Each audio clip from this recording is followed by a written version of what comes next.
We're all used to hearing the kind of advice you'd expect to get from your Sunday school teacher. Don't fritter your money on frivolous things. Don't buy things you don't need. Don't mainline DMT, then jump in the ball pit. Blah, blah, blah. Well, this is a different kind of advice. More like advice with the training wheels taken off. Because after all, you only live once. It's going to start off controversial, and it's only going to ramp up all the way to the end. The comment section is ready.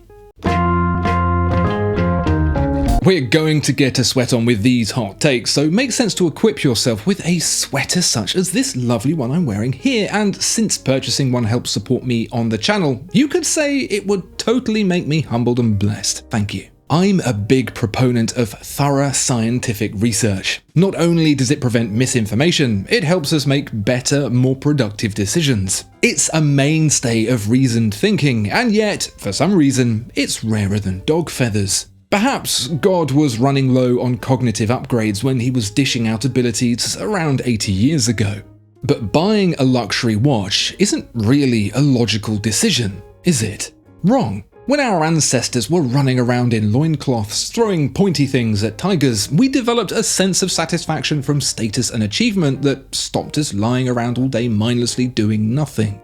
Now, I don't know if you've noticed, but A, we don't run around chasing tigers much these days, and B, we do seem to have taken up a lot more lying around mindlessly doing nothing. It's no coincidence that the rise of the mental health epidemic coincides with an insane increase in information bombardment, a disconnect from reality, and all but the extinction of meaningful contribution. It's rare, if impossible, to get a moment of peace to touch the grass and do something that leaves us genuinely satisfied. Is buying a luxury watch the optimal approach to achieving this simpler, healthier life? Well, it's not exactly living off nature on a desert island with nothing but your thoughts, but it does provide a brief respite. Which is why I hereby decree my first piece of controversial advice. Just hurry up and buy the damn thing. But wait, what about all that blurb about scientific blah blah and research smesearch? Yes, do that, but don't drag it out forever. The thrill of the chase may tickle some of that caveman tiger hunting pickle, but after a while it just devolves into more information overload. It's supposed to be enjoyable, remember? And edging that buying decision until your wallet pops misses the point of the exercise. But there's a sweet spot. Buy too quickly and it's just a transaction. Take too long and you'll confine yourself to an emotional purgatory that's just being a normal person and not a watch collector, but with extra steps. It's true, the purchase of a watch has a tail to it that won't make you as happy on day 100 as it did day 1, but it will make you happy, if only for a while. So don't dilly-dally, take the plunge. It's warm in here.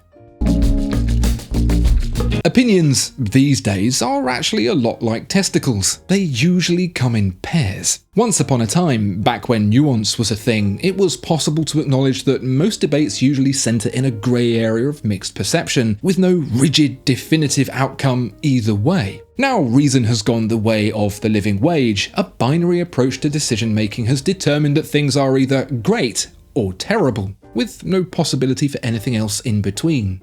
Perhaps that wouldn't be so much of a problem if there was an obvious consensus, but usually we're left looking for statistical anomalies that might sway a conclusion one way or the other. For that, we have echo chamber-induced cognitive dissonance to thank, whereby we get to have our feelings left unhurt by someone who has an alternate perspective through the isolationist practice of only hanging around with people who are exactly the same as us. Decision-making, ultimately, is an energy-intensive process, and so generating a gut feeling based on instinct saves precious brainwaves that require us poking more tigers with pointy sticks in order to nourish. Better yet, to gather a group of people with a mix of gut feelings and let them all thrash it out. Great idea, evolution, except you didn't factor in the curation of those groups through recommendation engine algorithms, did you? Checkmate, Darwin.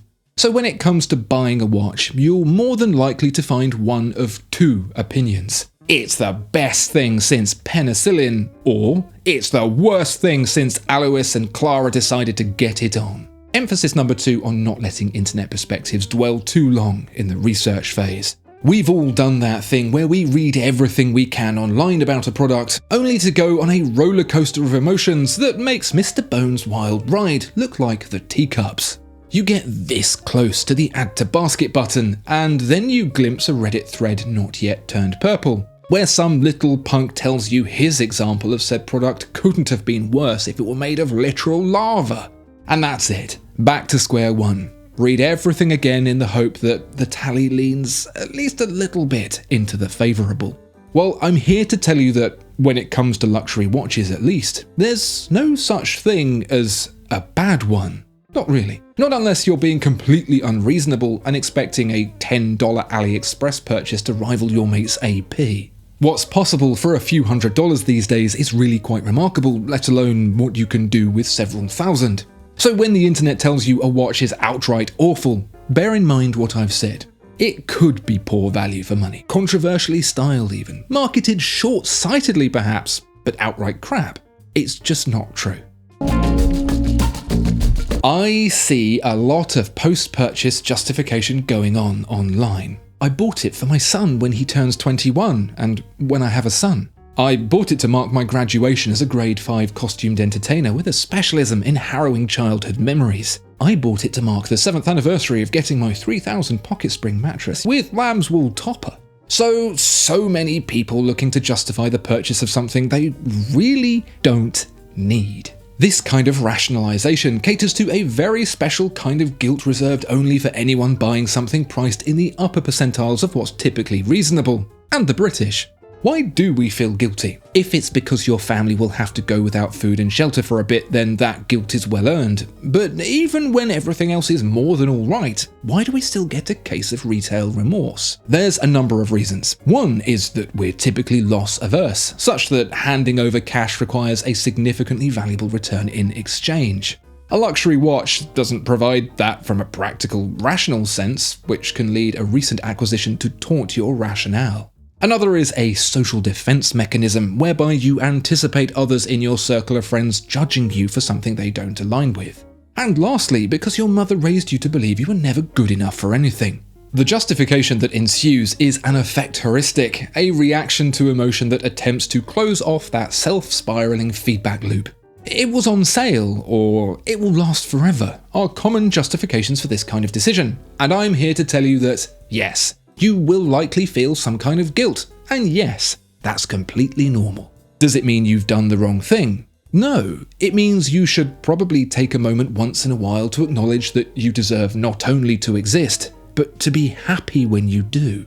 It's good to be self-aware, and emotion always beats out hollow numbness, but so long as your watch buying decisions don't introduce real jeopardy to you and your loved ones, it's okay to assuage that guilt without needing some kind of coping mechanism. Your son will only sell it for concert tickets and a skateboard or whatever it is young people do these days anyway.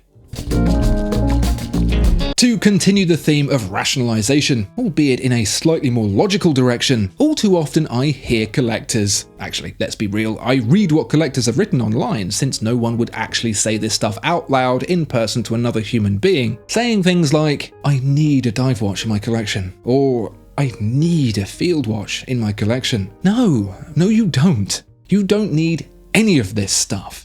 The Department of Collections, Watches Subdivision, isn't going to audit your choices and determine they fall in breach of Article 2, Section 4, which explicitly states that every watch collection must include hereto and forthwith a field watch. If you want a field watch, get a field watch. If you want your collection to present a rounded overview of the different categories used professionally in the former half of the 20th century, then I imagine you're no stranger to having your head flushed down the toilet. But you go for it. It's sufficient to say that the enjoyment of collecting is justification enough. I can think of far cheaper things to satiate a collecting habit with than watches, but then I can also think of many kinds of watches that adequately fit the need to collect as well. At least they're small and generally not related to anything offensive, generally. There's a danger with collecting that it festers into an obsession. I think that happens a lot. It becomes more about completionist tendencies than it does about watches. That's how people end up with hundreds of something they never use or even see. Obsession manifesting this way is often a coping mechanism for other maladies like stress, depression, or loneliness. without really providing much of a respite. So yeah, a reason isn't needed to choose a particular watch, especially if that reason is to hide from misery.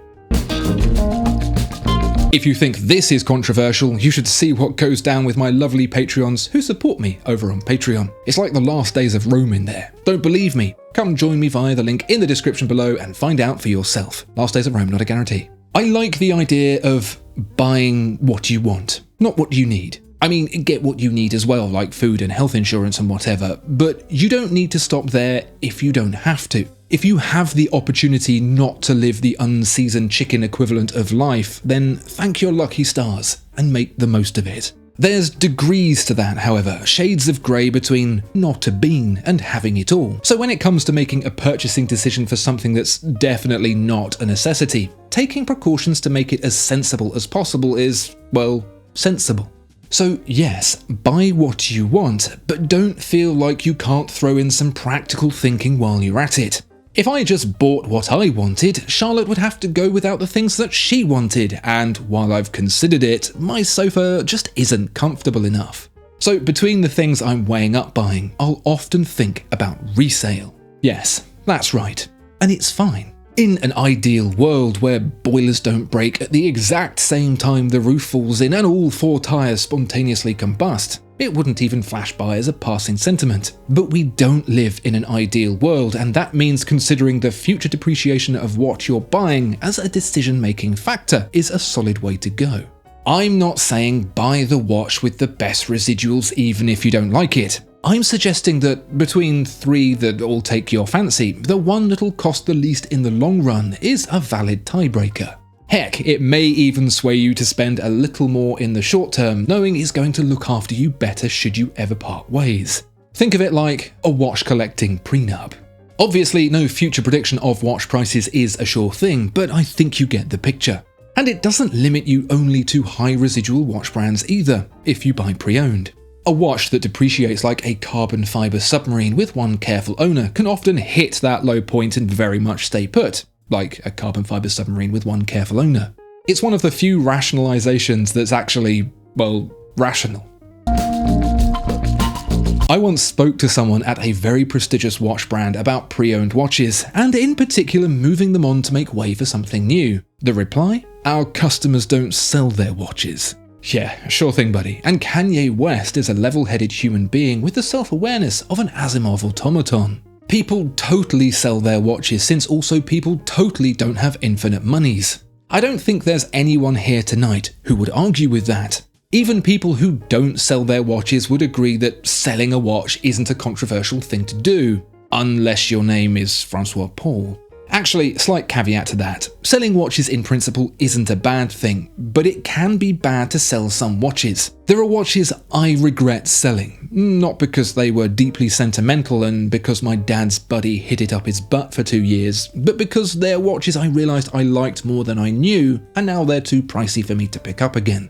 Where the topic takes a turn for the controversial is a perspective that's a bit more preemptive. Buying watches with the express intention of selling. That, like one Floridian reptile eyeing up another, you might find a little tough to swallow. Let me walk you through it before you send a sack of hot dog shit to my house. Let's say you've always dreamed of owning something expensive that's not impossible for you to afford, but isn't within easy reach either. YOLO and all that, so you make the investment knowing full well that in a few years' time, come rain or shine, you'll move it on and replenish the bank account once again, knowing you've got to tick that box before you croaked it. That's purchasing with intent to sell, but I don't think that's a problem. Or how about this? You get offered a highly desirable watch by your dealer, but even though it's hugely hyped, it's not one that really gets your juices going. What it does do, however, is appreciate in value. Hear me out. I don't think it's unreasonable to buy that watch anyway to spend some time with it and see if it gels, knowing full well that if it doesn't, you'll be better off anyway. 1 million people a year can't be wrong, surely. And the opinions are only going to get hotter from here because next we're getting onto the finance side of things. I don't mean the how much, I mean the for how long. Yes, we're now going to talk about borrowing money to buy luxury watches. Place your bets in the comments right now. There are some things that it's considered acceptable to borrow money for. Buying a house, for example, and since they became so expensive, buying a car. Or if your nation does without free healthcare, a mortgage for a routine procedure and all the unnecessary add-ons could be considered normal. Even a payday loan to put food on the table isn't, unfortunately, an unusual ask these days.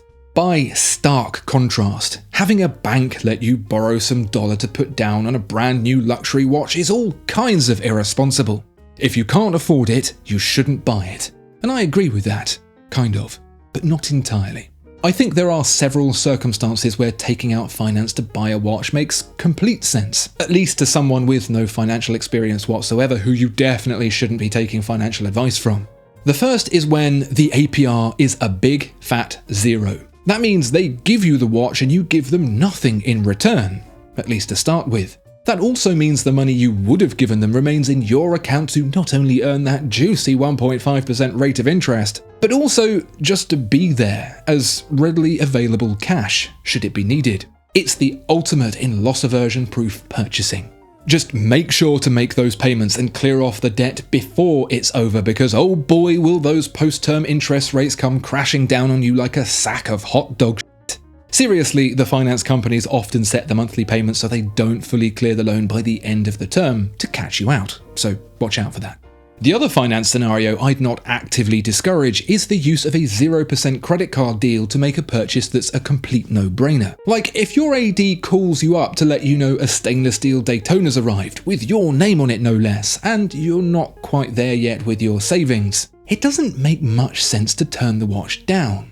Yes, there's usually a fee of a few hundred to make the transfer, but from there on out it's interest-free, so long as you've paid back the balance by the end of the term. And as it's an unsecured loan, it's possible to sell the watch to pay it back without being in breach of contract, like you would be with a finance deal at purchase. Do I think it's better to buy outright and keep your debt to a minimum? Sure, but that doesn't automatically mean that everything else is the devil. There are many reasons a luxury watch purchase can make a person happy. Finally having that son you bought it for example. Commemorating the first time a packed room of kids were brought to tears by your clown costume is another. Whilst those instances aren't needed to justify the purchase, they can, in truth, give opportunity to enjoy it even more. The list goes on. The watch being shiny and full of fancy bits is a great reason to enjoy it. So too the appreciation of a likely autistic person spending many tedious hours crafting it.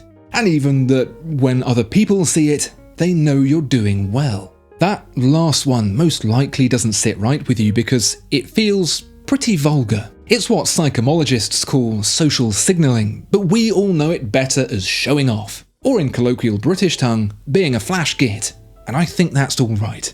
A peacock didn't get its feathers from Watches of Switzerland, but boy if it isn't going to show those bad boys off. And if I had meter-long iridescent dusters poking out of my arse, I would too, but I don't. So I buy watches instead. It's not the only reason I buy them, but yeah, I'm happy to admit that I enjoy a certain factor of self-celebration about them.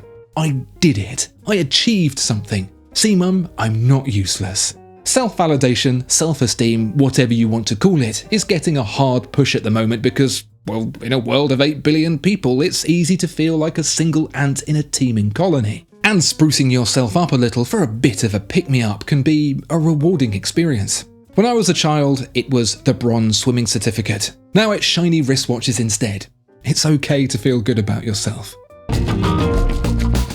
What is a hobby exactly? According to the internet, it's an activity done regularly in one's leisure time for pleasure. Contrary to popular gatekeeping, a hobby doesn't require any skill. If swallowing pebbles is your hobby, then, well, don't do that. But it is still definitively a hobby. Hobbies often demand more of your resources than other stuff, and I mean that in all senses. If your hobby is PC gaming, you'll want to allocate more time doing that than emptying the dishwasher and cleaning up the Cheeto dust. Also, if your hobby is PC gaming, you'll likely allocate more money towards that than most anything else. I don't want to keep harping on about loss aversion, but one of the big trades we're willing to make in exchange for our hard-earned income is not being bored. Being bored is the homework of existing. No one likes it except that one weird kid, and it's the worst when you get it at the weekend. Hobbies are usually counterproductive to boredom, and so we're willing to make above-average sacrifices to appease them. This means one very specific thing. You will spend more than is reasonable on watches. You will spend unreasonably on watches. There will be an amount you think is reasonable and you will spend more than that. And that's okay. It may not feel okay. See the earlier point about buyer's guilt. And your friends may not think it's okay. See better friends. But I think it's okay. Unless your name rhymes with Smother the Teaser or My Cat My Candy, chances are you apportion more funds in the direction of the things that make you happy. That might be fashion or fentanyl. You do you. For me, it's watches, and for many others too. We spend unreasonably on watches, and that's completely reasonable. There is a fine line between what's reasonably unreasonable and what's unreasonably unreasonable, but there are usually signs. Interventions, letters from divorce lawyers, that kind of thing. As we learnt from the frog that wound up in a toasty Le Creuset, desensitization is very real. With any hobby, it's good to reach out every once in a while and keep in touch with reality. To be clear, any amount of fentanyl is too much fentanyl.